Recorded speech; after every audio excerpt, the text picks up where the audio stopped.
Hello, everyone. My name is Katie Sheridan, and I'm a registered nurse at the Montgomery Cancer Center, currently studying at Auburn University to obtain my master's degree in nursing. It is a pleasure to be here today speaking with members of the Oncology Nursing Society, physicians, and nurse practitioners at the Montgomery Cancer Center to discuss how the opioid crisis came to be and how it is currently affecting the oncology community. Some things we will touch on include how do we get to our current state of affairs regarding opioid medications, how could this negatively affect the oncology community, what are barriers to care, and what should our goals be related to treatment with opioids and potential resolutions to the problem? Contributing factors are that in the 1980s, the World Health Organization addressed inadequate treatment of cancer pain, encouraging providers to prescribe opioids for chronic cancer pain. The study conducted had 38 participants and reported minimal risk of addiction, which further increased the openness of providers and patients to the idea of opioid use in a society that had mostly shied away from the use of narcotics.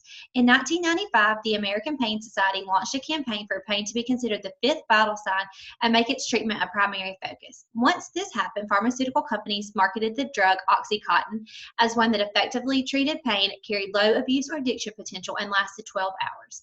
However, some of these studies were based on weak evidence. Once it was proven that the drug did not last 12 hours, providers began writing more prescriptions for narcotics for the purpose of a rescue medication for breakthrough pain. This ultimately led to a high rate of dependence on these drugs and patients turning to illicit drugs such as heroin to prevent withdrawal symptoms. Some alarming statistics related to the opioid crisis are that it costs the United States $78.6 billion a year related to healthcare costs, lost productivity, addiction treatment, and criminal justice involvement. Accidental overdose surpassed motor vehicle collisions as the leading cause of death in young people. 21 to 29% of patients who are prescribed opioids misuse them. 4 to 6% of those patients use heroin, and 80% of individuals who use heroin first use prescription opioids. 47,600 people died in 2017 related to opioid use. President Donald Trump declared the opioid crisis a public health emergency in 2017, which led to state governments to begin implementing regulations regarding opioid prescriptions. A fear for all involved was the negative effects this could possibly have on the oncology community. Statistics prove that there is an issue with these medications in all fields of healthcare, including oncology. However, this is a very unique subset of patients with very real chronic and acute pain related to tissue destruction, nervous system interaction, tumor burden, and side effects from chemotherapy. It is a concern that these regulations and the attitude surrounding opioids could potentially lead to limited access to appropriate pain management. Patients with cancer have more pharmacy claims and claims for higher doses of opioids than any other group of patients. Another fear is the potential in turning to illicit drugs if there is limited access to prescription drugs, or bringing back potential negative thoughts or images associated with the use of opioid medications. Perhaps the biggest fear is that these regulations could decrease quality of life for patients who are already suffering. From a provider standpoint, studies show many barriers to appropriate dosing of opioid medications that can lead to their misuse. It is important to understand the exact cause of physiologic pain to ensure that we are treating it with the correct medication. Studies show that different classes of drugs treat different types of pain more effectively, and sometimes combination regimens or even non-pharmacologic alternatives could prove for better outcomes for the patient.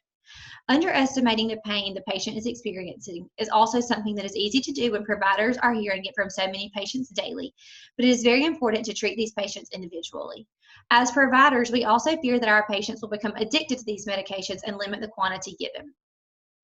With the ever-changing world of technology, 80% of pharmacies are able to electronically receive opioid prescriptions, but only 8% of physicians use these services. So on the contrary to the above mention of giving too little medications, this causes providers to prescribe too many prescriptions on hard copies so patients will not have to do as much traveling.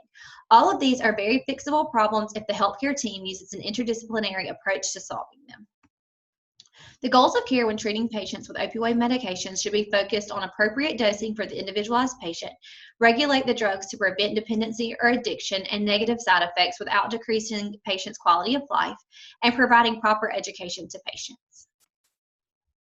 Providing a potential resolution to the opioid crisis and its effect on the oncology community could come from a variety of sources. Providers must understand the physiologic process for which they are prescribing drugs by attending seminars on medications and recurrent literature to ensure we have the most up-to-date and relevant research. Providers provide options for these patients instead of or in conjunction with opioids.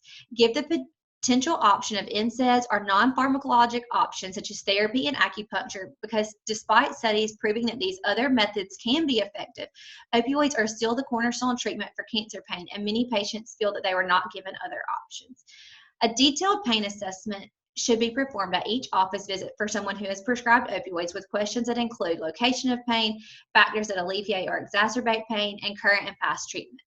We as a healthcare team are also a critical part in educating patients about potential risks associated with opioid use and discuss goals of care that include maximizing function, improving quality of life, and limiting adverse effects of medications.